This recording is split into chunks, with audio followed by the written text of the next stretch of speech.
Mark's 4th chapter, Gospel according to Mark, from these few verses. It's not long in terms of numbers of words, but it's rather intense as passages go. It goes this way. On that day, when evening had come, Jesus said to them, "Let us go across to the other side." And leaving the crowd behind, they took him with them in the boat, just as he was. Other boats were with him. A great gale arose, and the waves beat into the boat, so that the boat was already being swamped. But he was in the stern, asleep on the cushion. And they woke him up and said to him, "Teacher, do you not care that we are perishing?" He woke up, and he rebuked the wind, and said to the sea, "Peace, be still." Then the wind ceased, and there was a dead calm. He said to them, "Why are you afraid? Have you still no faith?" And they were filled with great awe, and said to one another, "Who then is this, that even the wind and the sea obey him?" So ends the reading of God's holy word.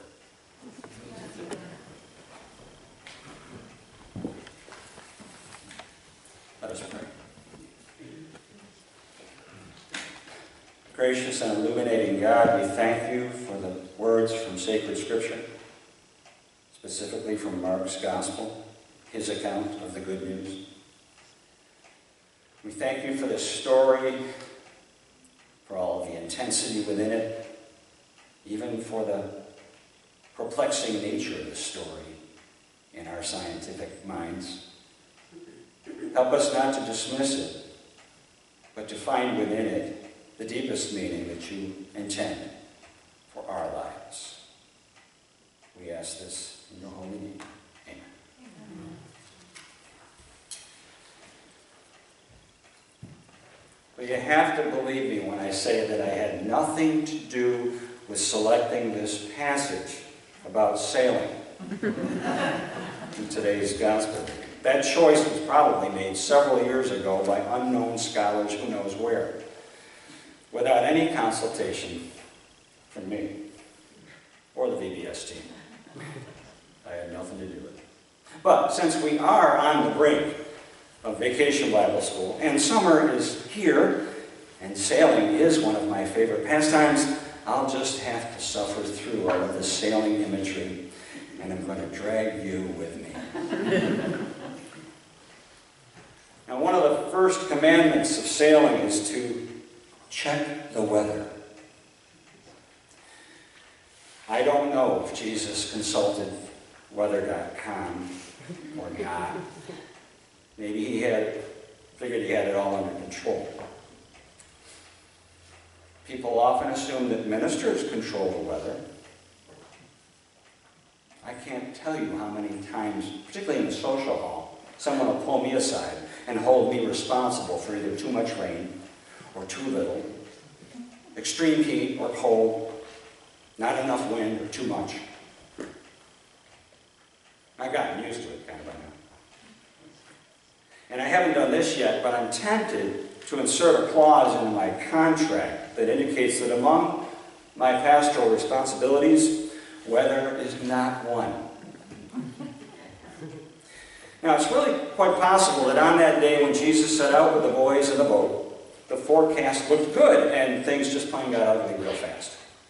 Happens. It's also possible that Jesus didn't care. He was heading out, come hell and high water, which is just about what they got. Now again, I think I've noted this before in a previous message, but a finer point of geography is that Jesus and his disciples were heading out across the Sea of Galilee, which is a fair-sized lake covering about the same surface area as Seneca Lake, but a whole lot shorter and fatter. What lay on the other side of the Sea of Galilee was Gentile country, the Gentiles. It was foreign territory. Not that Jesus was finding it especially easy in his own turf, but he was really asking for trouble in crossing the lake. was taking a risk that had really nothing to do with the weather.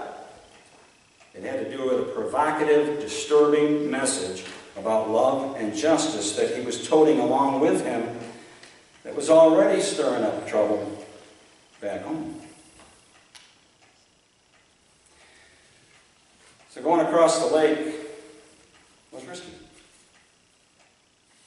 Now, when I cross the lake I'm on, the risk is considerably smaller.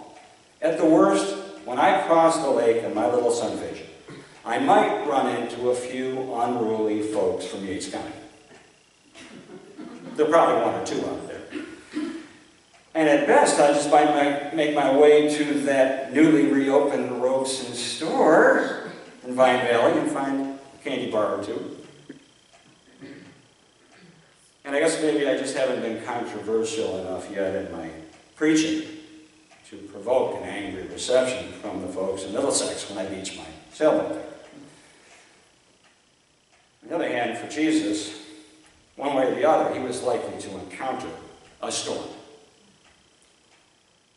And it just so happened that the first storm he encountered was actually on the water. And the disciples started to panic. Now, you need to keep in mind that these disciples, some of them were fishermen. These were not shrinking violets. These guys knew about water and wind and storms. So in my mind, I got to figure this was one devil of a storm. And storms have long been very symbolic in sacred literature as well as secular. Powerful symbols of chaos. In one of the creation stories in the Bible, God is said to have moved over the roiling deep and formed the earth in the midst of all of that. A safe place for us to live amid the untamed storms of creation. And those storms can be fierce. It's not hard for any of us to recall names like Katrina and Harvey and Maria and have images of death and destruction flood back into our awareness. In portions of the Caribbean, recovery efforts are still underway for Maria. Maybe all three. Efforts that, incidentally, we have assisted through our UCC offerings. As Jesus and the disciples tacked across the water, they sort of bring to our minds our own choppy journeys with chaos that may threaten to swamp our little vessels. Health challenges, job loss, family crises, grieving the loss of loved ones, etc., etc. The storms are many and varied, and they're also very engrossing. The storms of our lives have a way of seizing our attention, sometimes to such a degree that the only thing we can see is the storm. And we may forget, understandably, that Jesus is asleep on a cushion in the stern. Well, on a recent outing in my sunfish, I was hardly contending with a storm, but I was taking on some water. Waves were periodically breaking over the bow and therefore spraying a fair amount of water into the cockpit. After a while, I was sitting in a couple of inches of water. You notice those things after a while. But what I'd forgotten was that in a moment of unusual foresight, I tossed a large sponge into the cockpit before setting sail. So I had the means to bail the water right out of the cockpit, right there at my fingertips. And with one hand holding the sail, another hand holding the tiller, I used my third hand to bail water. Because when it comes to sailing, it has to be part octopus. Jesus was asleep in the stern, in itself quite a miracle. I'm not sure about you all, but I sometimes have a hard time sleeping when a screen door slams. The Son of God can sleep through a tempest, curled up on a personal flotation device in the back of a small boat. Truly, he had many talents. But the point is, he was right there, He always was. Of course, the disciples had to wake him up. So what does that mean? Does Jesus sometimes lie a bit too dormant in our lives? And how do we bring him to life within us and around us? Maybe we've all had those moments of whispering in the dark. Hey God, are you there? Do you care that I'm sinking? Hello? God? Jesus wakes up and he rebukes the storm. He puts the storm in its place. Chaos doesn't get the last word. Jesus does. So long as we turn to him.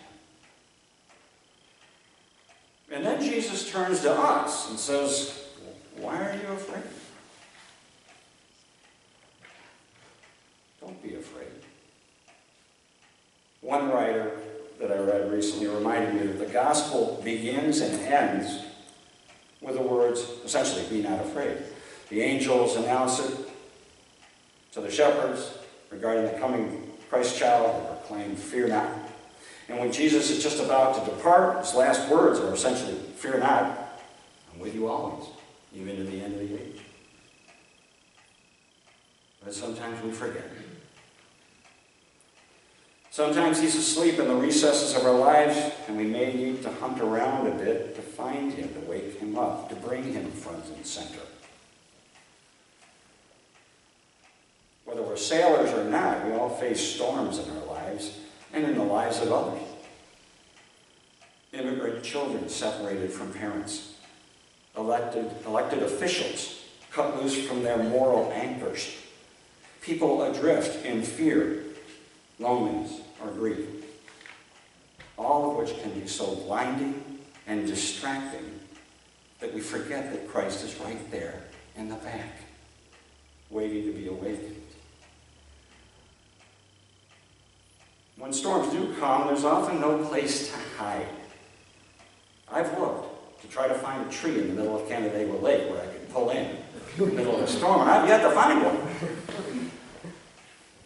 It's very exposed out there, about the way that life is very exposed sometimes, especially when the wind and the waves loom large. There's an African proverb that I came across. It goes this way. Smooth seas do not make for a skillful sailor. Maybe a whole lot of us would just as soon enjoy calmer seas and remain a bit less skillful. Thank you very much. But the bright side of weathering the storms is that we gain wisdom, compassion, and courage that equip us. Not only for our journey, but to assist others on theirs. Sailing, I read recently, was defined as the fine art of slowly going nowhere at great expense while being cold, wet, and miserable. And that's sometimes true. And yet Jesus is calling us into our journeys to get into the boat for a reason. There's an adventure awaiting on that far shore. He wants us to join him. It won't always be easy, but it'll always be real, and it'll always be of God. As we know, talked to the VBS team just a few moments ago, and they're all setting sail this week, and so are the kids, and it won't all go smoothly, even if everybody gets their snack. They're going to get shipwrecked with Jesus, and they'll have a blast doing it, learning a lot as they go. So God bless him. My dad was an ensign in the Navy during World War II who was never once shipwrecked.